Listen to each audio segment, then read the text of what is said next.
पंगा पड़ा महंगा। नमस्कार, मैं पल्लवी शर्मा और आप देख रहे हैं दिव्य हिमाचल टीवी। मैं आपके सामने हाजिर हूं हिमाचल आज का मुद्दा लेकर। आम आदमी पार्टी के कार्यकर्ताओं को तपोवन में जाने की जिद में पुलिस को उकसाना महंगा पड़ गया। पुलिस से धक्का मुक्की कर कुछ फेंकने से गुस्साए कर्मचारियों ने जमकर आप कार्यकर्ताओं की क्लास लगाई और इस दौरान 3 कार्यकर्ता जख्मी भी हो गए। हिमाचल में क्यों अब चुनावी गंगा में हाथ धोने के लिए आपके कार्यकर्ता उतराए? हम पहाड़ी में इसी पर पेश है अनिल अग्निहोत्री और राजेश शर्मा की ये खास बातचीत। बहती गंगा में हाथ धोने का शौक। बिल्कुल। गंगा कहाँ बह रही है राजेश आजकल? तपोवन के समीप में बह रही है, जहाँ विधानसभा का सत्र चला हुआ है। बिल्कुल। हर कोई वहां पहुंच रहा है अपनी मांगे मनवाने के लिए। जैसे हमने पहले अब बता चुके, हम रिपीट करेंगे, टाइम खत्म होगा। आज पहुंचे थे आम आदमी पार्टी के कार्यकर्ता। क्या मुराद थी उनकी और पूरी हो पाई क्या? बिल्कुल। देखिए, आम आदमी पार्टी के जो कार्यकर्ता थे, 200 से ज्यादा कार्यकर्ता विधानसभा के घेराव के लिए निकले थे अग्निहोत्री जी। आज ये विधानसभा के घेराव के लिए निकलते हैं और जोरावर मैदान में जब ये पहुंचे, ये मैदान बिल्कुल विधानसभा भवन के साथ ही है, क्योंकि यहाँ पुलिस ने बैरिकेड्स लगाए हैं। आगे पुलिस का नाका लगा हुआ है, पक्का नाका, परमानेंट नाका है। यहाँ से आगे फिर जांच पड़ताल करके के बाद ही दिया जाता है आगे जाने। ये वहां पहुंचे, इनकी मांग, जो आपने कहा मांग क्या थी, इनकी 2 मुख्य मांगों को लेकर आपने आज आपके कार्यकर्ता विधानसभा के घेराव के लिए पहुंच रहे थे। पहली मांग थी प्रदेश में लगातार बढ़ती महंगाई, देशव्यापी बात है, देश भर में बढ़ रही है महंगाई।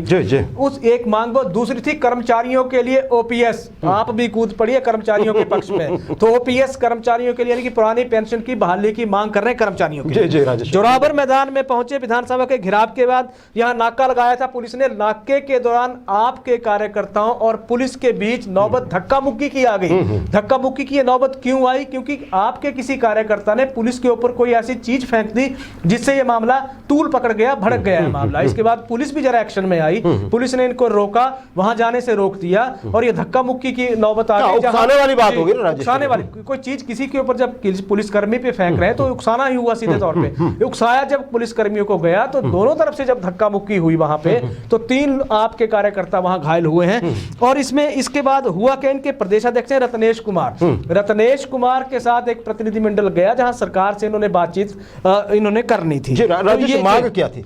एक इसके अलावा भी जैसे आपने एक मांग बताई, यही मांग थी ना जी। आपने कहा महंगाई की बात। बिल्कुल।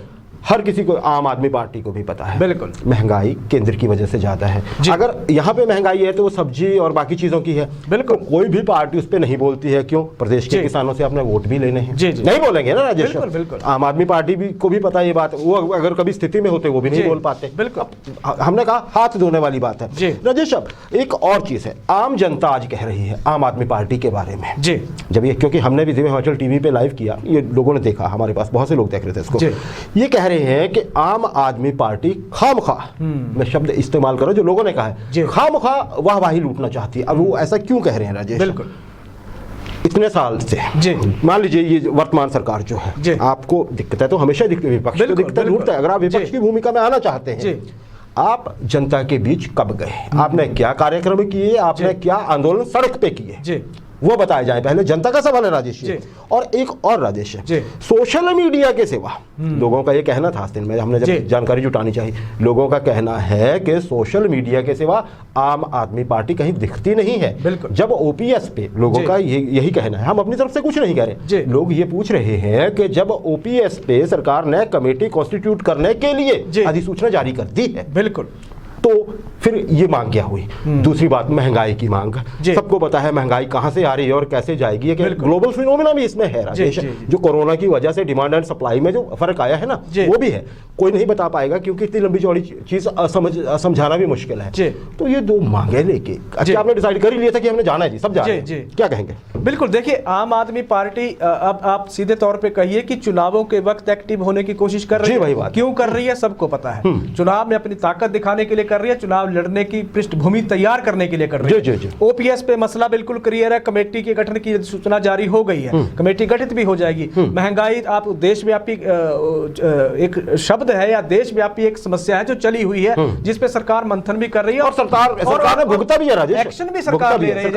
हिमाचल में डिपुओं का राशन सरकार ने सस्ता कर दिया क्योंकि जिस तरह की ओपन मार्केट में महंगाई हो रही है। समस्या ये है कि क्योंकि कर्मचारियों को साधना चाहती है आप, कर्मचारियों को साधना चाहती है भाजपा, कांग्रेस को साधना चाहती है कांग्रेस। समस्या ये है कि आप जब किसी को साधने के लिए चलेंगे तो ये बहती गंगा जैसा शब्द आपने इस्तेमाल किए थे कि ये गंगा बह रही है।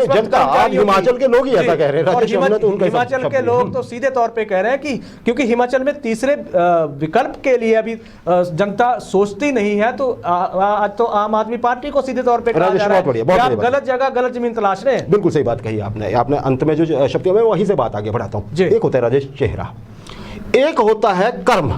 बिल्कुल, कर्म नहीं किया, चेहरा आपके पास राजेंद्र सुशांत एक आए थे, वो चले गए। वजह हम नहीं कहते पार्टी के साथ दिक्कत थी, राजेंद्र सुशांत की थी, कोई सर्टिफिकेट नहीं यहाँ पे दे रहा है। लेकिन राजेश कर्म, अगर आम आदमी पार्टी, देखिए बिल्कुल जरूरत है, बहुत ज्यादा जरूरत है एक तीसरे विकल्प की होने की प्रदेश में। ये कोई बात नहीं हुई कि कभी एक कभी दूसरी पार्टी, कुछ ऐसा हो कि हर कोई मतलब एक ये रहे कि अनसर्टेनिटी बनी रहे जनता के मन में भी और सरकार या बड़ी पार्टियों के मन में भी। लेकिन राजेश क्या रातों रात हो जाएगा? जो मेहनत कांग्रेस कर रही है विपक्ष के तौर पे, उसका क्या 1% भी आम आदमी पार्टी कहीं करती दिखी है? आप देखिए दिल्ली की सरकार को देखते हुए कि हम भी वैसे ही पावर में आ जाएंगे, या पंजाब में जो जोरदार धमक है आम आदमी पार्टी की, उसको देखते हुए ठीक है सोचना बुरा नहीं है, लेकिन उतनी मेहनत कौन करेगा राजेश? बड़ी बात यह है कि जनता जिस तरह का सवाल कर रही थी आज, हमने जब चर्चा की तो एक सवाल उठा है, सवाल ये उसी सवाल में आपका जवाब है। सवाल ये है कि चुनावी वक्त जब हिमाचल में आता है तो बसपा का हाथी पहाड़ चढ़ने लगता है, चुनावी वक्त में सपा की साइकिल भी यहाँ चलने लगती है, चुनावी वक्त में तमाम पार्टियां आती है, आजकल आपका झाड़ू भी चल पड़ा है। लेकिन सवाल ये है कि जब असली विपक्ष की भूमिका निभाने की बारी आती है तब कौन प्रदेश में होता है? कांग्रेस को छोड़ के, या जिस तरह के जो दो पार्टियां हैं भाजपा या कांग्रेस, वर्तमान में कांग्रेस विपक्ष की भूमिका में है, होता कौन है उस वक्त? कौन सवाल जनता के उठाता है? जनता के दुख दर्द में साथ कौन देता है? यहाँ या तो भाजपा है या कांग्रेस है, दोनों पार्टियां हैं। इसके अलावा है कौन? कि आप चुनावी बेला में आप आ गए, चुनावी हलवा खाने के लिए जब कोई पहुंच रहा है तो जनता भी अब सवाल करे, जनता जागरूक हो गई, जनता पूछ रहे कि आपने किया क्या है आज तक हिमाचल के लिए? आप जिस तरह की जमीन यहाँ ढूंढ रहे, चेहरा कौन है आपका, नीतियां क्या है आपकी? तो ऐसा नहीं है कि वोट वैसे मिल जाएगा, जनता बहुत जागरूक हो गई राजेश। और हर किसी आदमी हिमाचल के किसी भी व्यक्ति को बहुत जागरूक है हिमाचली, बिल्कुल किसी भी नेताओं की बात छोड़िए, कार्यकर्ताओं की बात छोड़िए, किसी भी सड़क चलते आदमी को पूछ लीजिए हिमाचल के दो सबसे बड़े मुद्दे क्या हैं उसकी नजर में, वो बता देगा। एक महंगाई और दूसरा कर्मचारी, ओपीएस उसमें सबसे ऊपर है। रॉकेट साइंस तो थी नहीं मुद्दे उठाने की, और उनमें से एक मुद्दा तो एड्रेस कर चुकी है सरकार। होता क्या है अलग बात है, होता क्या है अलग बात है, इशारे, चलिए हम उस पर कुछ नहीं बोलेंगे। महंगाई का भी सबको पता है, सरकार उपचुनाव हारी है 4 जगह, और उसमें ये आपकी जो महंगाई थी वो बड़ा फैक्टर था, सबको पता है। लेकिन राजेश अब आप ऐसे घिसे पिटे मसले लेके सिर्फ इसलिए कि आप अपनी प्रेजेंस शो करना चाहते हैं वहां, बिल्कुल, तो ये लोगों को आपसे बहुत ज्यादा उम्मीद है। हम बुराई नहीं कर रहे हैं, हम एक्चुअली ये चाहते हैं और जनता चाहती है, हम नहीं चाहते, हम जनता के प्रतिनिधि के तौर पे, उनके कहने के शब्दों के तौर पे, प्रतिनिधि तो नहीं, जनता की जो आवाज़ है उसको आप तक पहुंचा रहे हैं सब लोगों तक। जनता चाहती है कि एक तीसरा पक्ष भी हो राजनीतिक तौर पर हिमाचल में। आम आदमी पार्टी बता चुकी है, हाँ विकल्प सही है, आम आदमी पार्टी बता चुकी है दिल्ली में भी और पंजाब में भी काफी हद तक। वैसा आप करिए ना, लेकिन वहां तक पहुंचने के लिए मेहनत बहुत करनी पड़ेगी। हिमाचली जागरूक है, हिमाचली जागरूक है, सिर्फ एक दिन थोड़ी सी नारेबाजी करके या हो हल्ला करके धक्का मुक्की करने से काम चलने वाला नहीं।